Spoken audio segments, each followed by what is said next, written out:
Hello hook loopers, welcome to my crochet channel. I'm Sarah. Today I'm going back to a basic stitch of the Tunisian Stitches Repertoire. It's the Tunisian Triple Crochet Stitch, a stitch that can be worked from a chain in any number of stitches, and it's done like this. So you can either start from a standard foundation row in Tunisian crochet, or you can start with a special foundation row done in Tunisian Triple Crochet Stitch. So let's say I am starting from a chain of 10 stitches. So I begin with my slip knot and chain 10. 1, 2, 3, 4, 5, 6, 7, 8, 9, 10. So now I need to add 2 chains, so chain 2, yarn over twice, and go insert the hook in the 4th chain from the hook. So 1, 2, 3, 4 here. But we will insert the hook in the back bump of that chain, like this. Yarn over and pull through, yarn over and pull through 2, yarn over again and pull through 2, because it's a triple crochet. So, and I have my first 2 loops on the hook. And this is how it works. It's absolutely similar to the triple crochet stitch in standard crochet.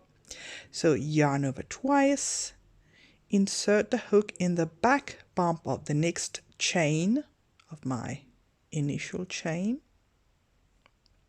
So here, yarn over and pull through, yarn over and pull through 2, yarn over and pull through 2. So don't forget to pull through 2 loops twice in the process, okay? Yarn over twice, insert the hook in the next back bump of the stitch, yarn over and pull through, yarn over and pull through 2, yarn over and pull through 2, yarn over twice, insert the hook in the next back bump of the next stitch, and complete the stitch. So the back bumps, you remember, I will add a video for this basic technique. So if this is the front of my chain, you see the V's here. If you twist it slightly, you can see the back bump, which is the small tiny little horizontal bump here, okay? So yarn over twice, insert the hook in that next back bump, yarn over and pull through it, yarn over and pull through 2, yarn over and pull through 2, and so on.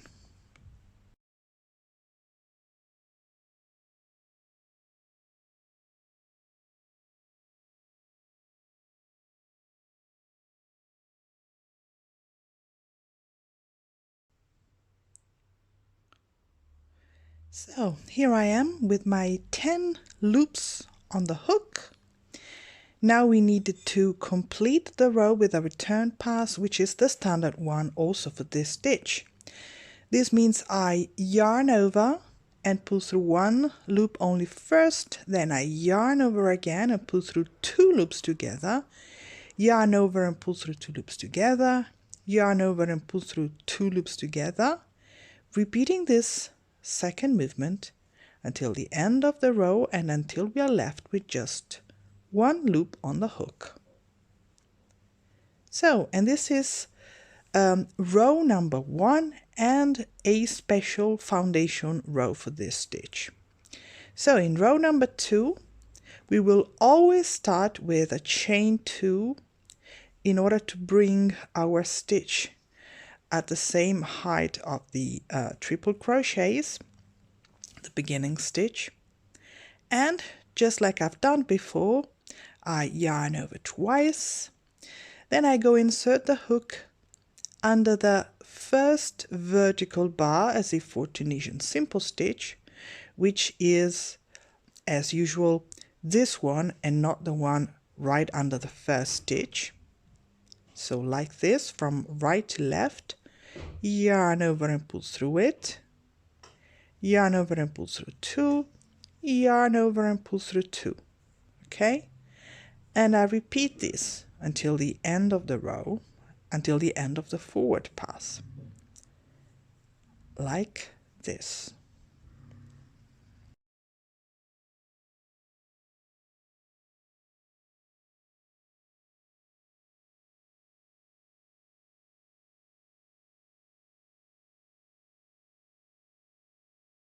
Okay, so at the end of the forward pass, we have the last stitch left to work, and we usually end up with a so-called neat closing stitch, and that's what we'll do here as well. So we yarn over twice. This is a special neat closing stitch.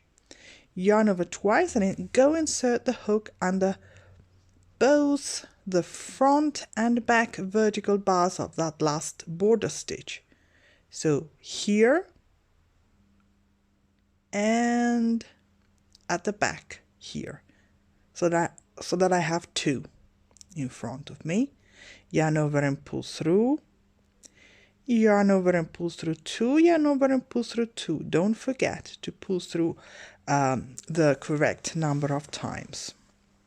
Okay, and return.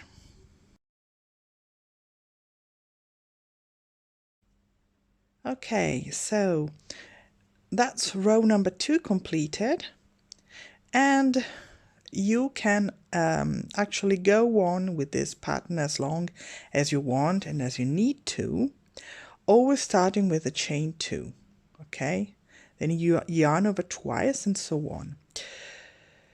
So one thing I wanted to tell you to add to this pattern is that, of course, we are now inserting the hook under the vertical bar as if for Tunisian simple stitch, but you can also choose to insert the hook knitwise, okay, to obtain a slightly different texture, okay. And the reason I'm showing you this basic stitch today is because, first of all, I hadn't done it before. I think I've used it in some other stitch before, but I hadn't made a tutorial specifically for this stitch. And the reason I'm showing you this is because of the wonderfully textured pattern it produces. You can see it is almost like a ribbing, which can be very useful in projects such as hats or clothing pieces, like for a turtleneck sweater or for the sleeves, cuffs, and so on. So it is very ribbed, okay, and almost stretchy, but at the same time it is lacy and see-through, so it can be really be very useful for some projects you need, and it is lovely. I like its look. So this is it for today. I hope you liked this stitch. Thank you for watching and see you next time. Bye bye.